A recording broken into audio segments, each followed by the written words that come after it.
দেশের রাজনীতিতে কি বড় কোনো মোড় আসতে যাচ্ছে?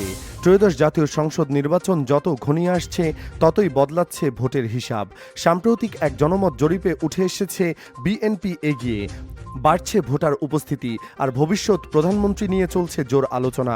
বেসরকারি গবেষণা প্রতিষ্ঠান ইনোভেশন কনসাল্টিং পরিচালিত পিপলস ইলেকশন পালস সার্ভে পিইপিএস এর তৃতীয় রাউন্ডের ফলাফল অনুযায়ী আগামী নির্বাচনে ভোট দিতে আগ্রহী 93.3% উত্তরদাতা।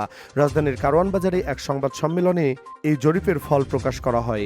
জরিপে অংশ নেওয়া 5,147 জনের মতামতের ভিত্তিতে দেখা গেছে, ভোটের পছন্দ প্রকাশ করা উত্তরদাতাদের মধ্যে 52.8% বিএনপি ও তাদের জোটকে ভোট দিতে পারেন বলে জানিয়েছে। অন্যদিকে জামায়াত ও তাদের জোট পেতে পারে 31% ভোট। এখনও 13.2% ভোটার সিদ্ধান্তহীন।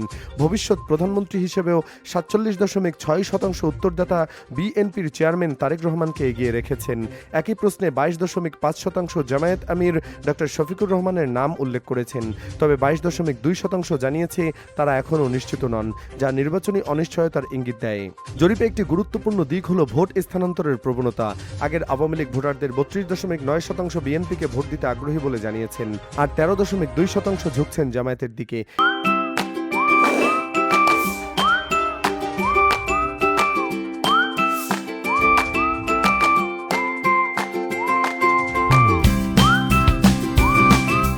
সিদ্ধান্তহীন ভোটারদের মধ্য থেকেও তুলনামূলকভাবে বেশি সমর্থন পাচ্ছে বিএনপি।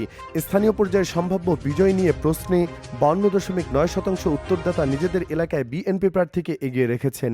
আইনশৃঙ্খলা ও নিরাপত্তা পরিস্থিতি নিয়েও আশাবাদ বেড়েছে। 82% মনে করেন তারা নিরাপদে ভোট দিতে পারবেন। এদিকে সংবিধানের মৌলিক সংস্কার নিয়ে অনুষ্ঠিতব্য গণভোটে প্রায় 60% উত্তরদাতা হ্যাঁ ভোটের পক্ষে মত দিয়েছেন, যদিও এই বিষয়ে এখনও 22% মানুষ অবগত নন। সব মিলিয়ে জরিপ বলছে, ভোটের মাঠে বিএনপি বর্তমানে এগিয়ে থাকলেও সিদ্ধান্তহীন ভোটার ও প্রচারণার কৌশলই শেষ পর্যন্ত নির্বাচনের ফল নির্ধারণে বড় ভূমিকা রাখতে পারে। তারিফ বিন জিহাদ, দেশ 24 লাইভ, ঢাকা।